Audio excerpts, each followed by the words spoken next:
दें, एनआईए का बड़ा दावा आईएसआईएस के लिए लड़ाके तैयार कर रहा है पीएफआई। भारत को इस्लामिक राष्ट्र बनाने की पूरी तैयारी शुरू हो गई है और ये बड़ी साजिश की है। एनआईए ने यह दावा किया है। पीएफआई के ठिकानों पर हुई छापेमारी के बाद एनआईए ने बड़ा खुलासा किया है।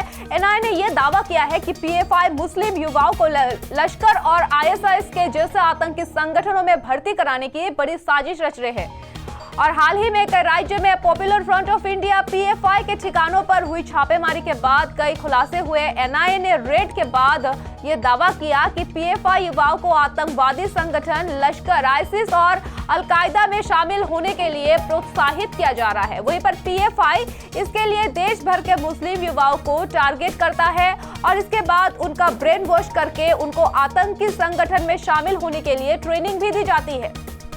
युवाओं को आतंकी बनाने की ट्रेनिंग दी जा रही है। केरल के एक विशेष अदालत के सामने एनआईए ने इस बात का खुलासा किया है। एनआईए ने पीएफआई के सदस्यों और कैडरों पर शांति को बाधित करने और भारत के खिलाफ असंतोष पैदा करने का आरोप लगाया है। एनआईए ने कोर्ट से गिरफ्तार किए गए आरोपियों की रिमांड की मांग करते हुए दावा किया कि पीएफआई के नेता, सदस्य और कार्यकर्ता मुस्लिम युवाओं को कट्टरपंथी बनाकर इस्लामिक स्टेट जैसे प्रतिबंधित आतंकी संगठनों में भर्ती कराने में शामिल थे।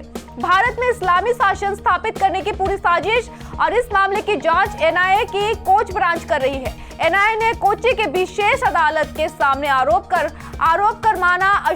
बता दें कि अशरफ मौलवी पीएफआई की शिक्षा विंग के राष्ट्रीय प्रभारी और अन्य की न्यायिक रिमांड की मांग की है। और अपनी रिपोर्ट में एनआईए ने कहा कि आरोपी ने धार्मिक दुश्मनी पैदा करने वाली गैरकानूनी गतिविधियों में शामिल होने की साजिश रची है। एजेंसी ने यह भी कहा कि संगठन कथित तौर पर भारत के खिलाफ असंतोषित पैदा करने के लिए इस तरह से वातावरण कर रही है और पीएफआई ने हिंसक जिहाद के हिस्से के रूप में आतंकवादी कृत्यों को अज्ञान देकर भारत में इस्लामी शासन स्थापित करने की साजिश रची जा रही है। एनआईए की ओर से कहा गया कि रेड के दौरान एनआईए के ठिकानों से आपत्तिजनक कई सारी सामग्री जो है वो बरामद की गई है। जब्त किए गए दस्तावेजों में एक विशेष समुदाय के प्रमुख नेताओं को निशाना बनाने से संबोधित अत्यधिक आपत्तिजनक सामग्री मिली है और जब्त की गई हिट लिस्ट में स्पष्ट रूप से दिखाई दी गई है कि पीएफआई जो अपने नेताओं, सदस्य और सहयोगियों तक से माध्यमों से काम करवा रही थी, देश में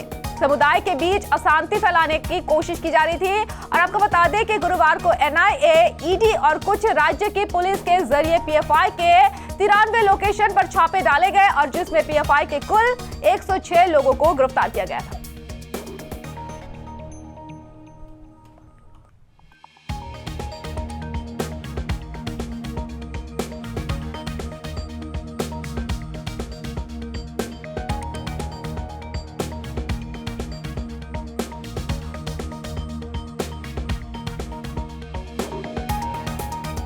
संगठन हो उसकी हम मजम्मत करते हैं और हम उसके खिलाफ है। नहीं, अगर सरकार को लगता है क्या वो गैर कानूनी काम करती है तो सरकार कर सकती है, और अगर सरकार को नहीं लगता क्या वो गैर कानूनी काम नहीं कर सकती तो सरकार को नहीं कर। नहीं, देखिए ये एक कानूनी प्रक्रिया है, सरकार अपने हिसाब से काम करती है। अगर सरकार को लगता है क्या कोई गलत काम कर रहा है तो सरकार उसके ऊपर कार्रवाई कर सकती है, और सरकार को नहीं लगता लेकिन सरकार कभी किसी के साथ ज़बरदस्ती नहीं कर सकती और नहीं करना चाहिए। देखो, अगर सरकार को लगता है कि वो गलत काम करते हैं तो बैन लगना चाहिए, और उनको लगता है कि नहीं करते हैं तो नहीं लगना चाहिए। अगर कोई गैर कानूनी गतिविधि सरकार को नज़र आती है तो वो अपनी कार्रवाई पूरी कर सकती है। सर, जो लीगल इन्वेस्टिगेशन सरकार करना चाहती है वो अपनी करे।